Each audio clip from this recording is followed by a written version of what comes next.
को 75 साल में जाने कितने लोगों को राज्यसभा लोकसभा में भेज दिया गया, लेकिन किसी धर्माचार्य को भेजा गया। यह है कि मुख्यमंत्री जी मठ से निकल करके आए हैं, लेकिन वो धर्म के बारे में क्या कर रहे हैं ये भी तो देखना है।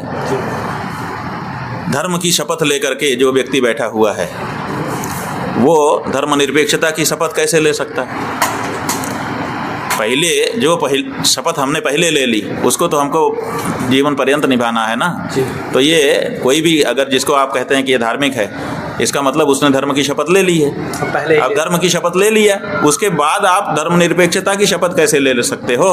भारत की राजनीति में जो सक्रिय राजनीति है, उस सक्रिय राजनीति में जाने के लिए आपको धर्मनिरपेक्षता की शपथ लेनी पड़ती है। तो वो आप कैसे ले सकते हो?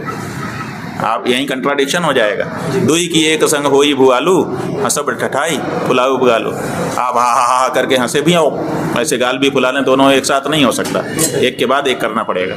तो ऐसी परिस्थिति में एक साथ हम धार्मिक भी रहें और एक साथ हम धर्मनिरपेक्ष भी रहें, दोनों एक साथ नहीं हो सकता। तो एक ही चुनना पड़ेगा, या तो आप धार्मिक अपने आप को कहो या तो धर्मनिरपेक्ष कहो। तो इस समय वो मुख्यमंत्री हैं, वो धार्मिक नहीं है। इस समय डर न होती तो गाय हत्या कैसे वो सह सकते थे? आप बताओ।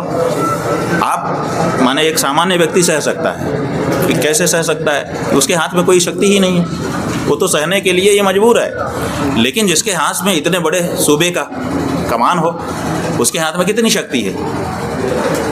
वो अगर सह ले रहा है, शक्तिमान अगर सह रहा है तो एक अलग अर्थ होता है, और अशक्त व्यक्ति अगर सह रहा है तो उसकी तो नियति ही है सहना।